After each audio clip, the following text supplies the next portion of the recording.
Khusyuk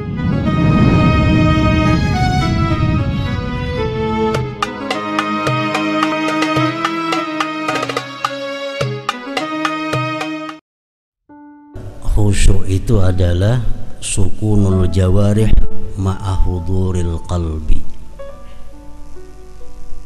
Sukunul jawarih ma'ahuduril qalbi artinya tentram, tenang anggota-anggota tubuh beserta hadirnya hati.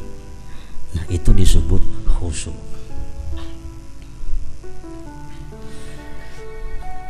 Maksud daripada sukunul jawarih, tentramnya anggota itu artinya anggota tubuh kita tidak bergerak kecuali pada hal-hal yang diperintahkan. Kepala, tangan, mata, batis, seluruh tubuh kada bergerak kecuali gerakan itu diperintah. Nah, itu ngarannya adalah sukunul jawarih. An-nabi zari'ati wa huwa ilaihi wasilati. An-nabi zari'ati wa huwa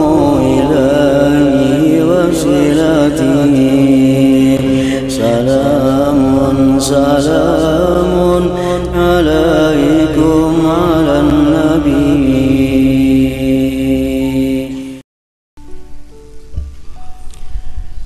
Bismillahirrahmanirrahim.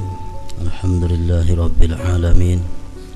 Wassalatu wassalamu ala sayyidil anbiya'i wal mursalin sayyidina wa maulana Muhammadinil amin wa ala alihi wa sahbihi ajma'in, amma ba'd.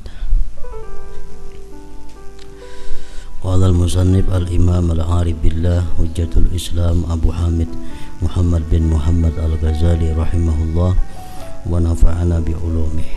Keutamaan khusyuk. Allah Ta'ala berfirman, wa aqimis salata li dzikri. Surat Taha ayat 14. Artinya, dirikanlah salat, dirikanlah sembahyang untuk mengingat aku. Mengingat Allah Subhanahu wa ta'ala di dalam sembahyang itu merupakan bagian daripada khusyuk. Para ulama menjelaskan atau menerangkan apa yang dimaksud dengan khusyuk di dalam sembahyang itu. Mereka berkata, khusyuk itu adalah sukunul jawarih ma'ahuduril qalbi. Sukunul jawarih ma'ahuduril qalbi artinya tentram, tenang anggota-anggota tubuh beserta hadirnya hati. Nah, itu disebut khusyuk.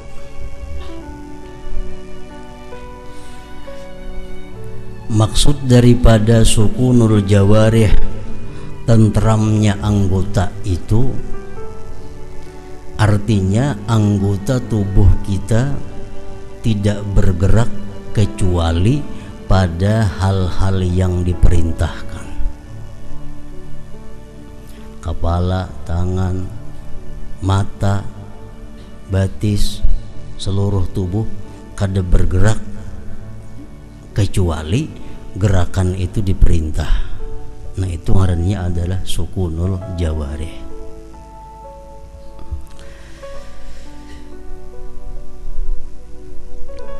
Ma'ahuduril qalbi beserta hadirnya hati. Artinya hati hadir itu an la yatafakkara illa fi ma'na ma yaquluhu min qiraatin au zikrin au du'a, dia tidak berpikir di dalam sembahyangnya itu kecuali pada makna yang ia katakan, kecuali pada makna yang ia sebut, daripada membaca Al-Quran atau zikir atau doa. Nah, itu disebut hudurul qalbi.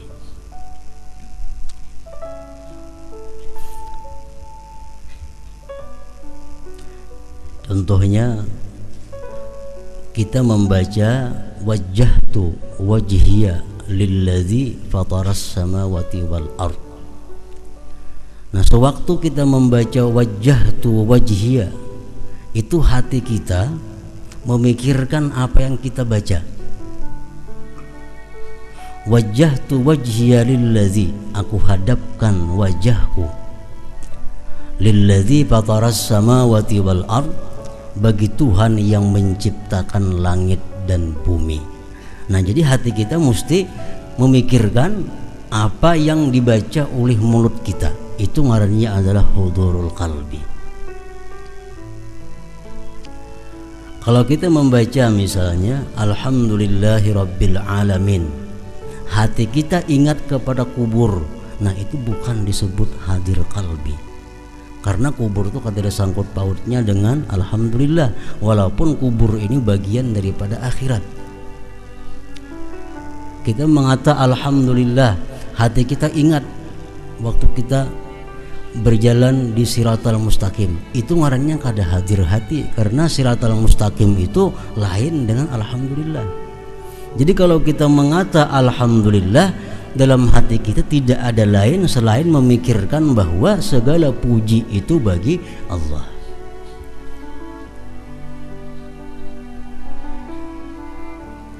Zikir. Waktu rukuk kita membaca subhana rabbiyal azim wa bihamdi. Itu yang kita pikirkan dalam hati kita adalah maha suci Tuhanku yang maha agung dan segala puji untuknya. Jadi waktu rukuk kada ada lain di hati selain daripada memikirkan subhana rabbiyal azim wa bihamdi. Subhana rabbiyal azim wa bihamdi. Nah, itu disebut ngarannya adalah hudurul qalbi, hudur hadir hati. Nah, syaitan bisa di situ masuk kepada kita. Kita dibawanya memikirkan hal-hal yang bersifat akhirat, sehingga kita menganggap bahwa itu adalah khusyuk, padahal salah. Kita membaca qul a'udzu birabbin nas, malikin nas, ilahin nas. Syaitan mengkritikkan di hati kita supaya kita ingat waktu kita ditanya munkar nakir kayak apa, waktu kita kena di padang mahsyar jam apa. Nah, itu adalah sesuatu pikiran yang salah, karena mulut kita pada waktu itu membaca qul a'udzu birabbin nas. Hati kita mesti memikirkan qul a'udzu birabbin nas itu. Nah, itu ngarannya hudurul qalbi. Doa dalam duduk antara dua sujud kita berdoa rabbighfirli warhamni. Nah, hati kita mesti di situ ada satu permohonan kepada Allah, ampunilah ya Allah aku, warhamni kasihilah aku. Nah, itu hudurul qalbi, hadir hati ngarannya. Nah, jadi hadir hati itu maksudnya adalah bahwa dia tidak berpikir kecuali pada makna yang ia ucapkan, baik itu qiraatul Quran atau zikir atau doa. Karena sembahyang itu pada sungguh daripada tiga itu, zikir, qiraatul Quran, dan doa. Waktu kita mengatakan assalamu alayka ayyuhan nabiyyu wa rahmatullahi wa barakatuh, anggaplah di situ kita berada di depan makamnya Rasulullah. Nang mana suah ke makam Rasulullah, kau membayangkan kayak apa di makam Rasulullah. Nang kada pernah melihat gambarnya, biasa di situ makam Rasulullah. Jadi sewaktu kita mengata assalamu alayka ayyuhan nabiyyu wa rahmatullahi wa barakatuh, itu Rasulullah hadir di hadapan kita. Kalau kita kalau menghadirkan sidin, kita yang hadir di makam sidin. Assalamu alayka ayyuhan nabiyyu wa rahmatullahi Nah itu ngarannya hadir hati.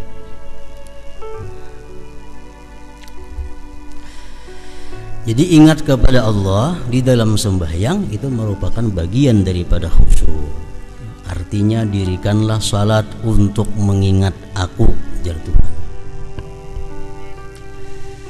Nah kedudukan khusyuk di dalam sembahyang, Imam Ghazali mengatakan bahwa khusyuk itu merupakan syarat sah sembahyang. Kalau orang sembahyang itu kada khusyuk, bukan hanya kada diterima tapi kada sah. Nah, yang lain daripada Imam Ghazali ada pula yang mengatakan bahwa khusyuk itu adalah merupakan sunat muakkad daripada sembahyang. Sehingga kalau seseorang itu kada khusyuk, sembahyangnya sah namun dia dianggap kada berpahala. Karena khusyuk itu ruhus salah, khusyuk itu merupakan rohnya sembahyang. Hayam tuh ada harga amunnya hidup. Kalau hayam mati, dibuang orang, kada ada harganya lagi. Nah kayak itu juga sembahyang kita ada punya nilai di sisi Allah kalau sembahyang itu ada khusyuknya. Sembahyang kada ada khusyuk, Allah kada menerima, Allah membuang sembahyang itu. Nah, apakah khusyuk itu disyaratkan di dalam seluruh sembahyang? Nah satu ulama pun tidak mensyaratkan demikian, karena jelas sudah kada mungkin. Mulai Allahu Akbar sampai Assalamualaikum kita kawa khusyuk itu jelas sudah kada kawa. Kalau ukuran manusia macam kita, karena hati ini ngarannya kalbun bolak balik. Hatu matnya tagisir, kita bujurakan tagisir pulang. Nah yang penting itu khusyuk di dalam sembahyang itu ujar sebagian ulama pertama di takbir. Takbiratul ihram itu mesti khusyuk. Sujud itu jangan kada khusyuk. Rukuk, nah, kalau kada kawa menyeluruh khusyuk itu. Dan Allah Ta'ala berfirman wala takum minal ghafilin, suratul A'raf 205. Artinya dan janganlah kamu termasuk orang-orang yang lalai. Janganlah kamu termasuk orang-orang yang lalai. Ini pengertian jangan artinya tegahan. Jangan sampai kita sembahyang itu lalai. Mulai Allahu Akbar untung sadarnya waktu Assalamualaikum. Waktu Fatihah kita kada sadar, rukuk kada sadar, sujudnya kada sadar, semuaan kada sadar. Begitu Assalamualaikum hanya sadar bahwa aku tuntung sembahyang. Nah ini Allah melarang wala takun minal ghafilin, artinya dan janganlah kamu termasuk orang-orang yang lalai. Dan Allah Azza wa Jalla berfirman la taqrabus salata wa antum sukara hatta ta'lamu ma taqulun, surat An-Nisa 43. Artinya dan janganlah kamu mendekati salat sedang kamu dalam keadaan mabuk sehingga kamu mengerti apa yang kamu ucapkan. Ini ayat sebenarnya diturunkan kepada orang-orang yang minum arak. Awal-awal Islam minum arak itu dibolehkan, tapi pada akhirnya minum arak dilarang keras. Nah pada awal-awal mereka itu masuk Islam, arak masih dibolehkan, sehingga mereka habis minum arak dalam keadaan mabuk dibawa sembahyang, karena sembahyangnya mengaur. Nah mesti memuji Allah, memuji berhala karena mabuk. Lalu Allah menurunkan ayat dan janganlah kamu mendekati salat sedang kamu dalam keadaan mabuk sehingga kamu mengerti apa yang kamu ucapkan. Sadar. Kalau sudah sadar, nah hanya sembahyang. Ada yang mengatakan mabuk karena banyaknya susah, dan ada yang mengatakan karena cinta dunia. Wahab berkata Wahab bin Munabbih berkata, yang dimaksudkan dengannya mabuk itu adalah zahirnya, maka di dalamnya terdapat peringatan atas mabuk dunia, karena Allah menjelaskan sebabnya di mana Dia berfirman hatta ta'lamu ma taqulun, artinya sehingga kamu mengetahui apa yang kamu katakan. Banyak orang yang kada mabuk arak tapi inya sembahyang kada tahu apa yang ia katakan karena hatinya entah kemana.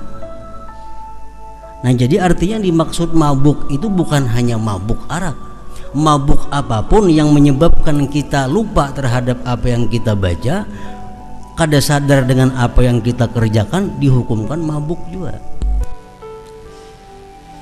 Dia berfirman hatta ta'lamu ma taqulun, artinya sehingga kamu mengetahui apa yang kamu katakan. Berapa banyak orang yang mengerjakan salat dan tidak minum khamar, padahal ia tidak mengetahui apa yang ia ucapkan di dalam salatnya itu. An-Nabi zari'ati wa huwa ilaihi wasilati.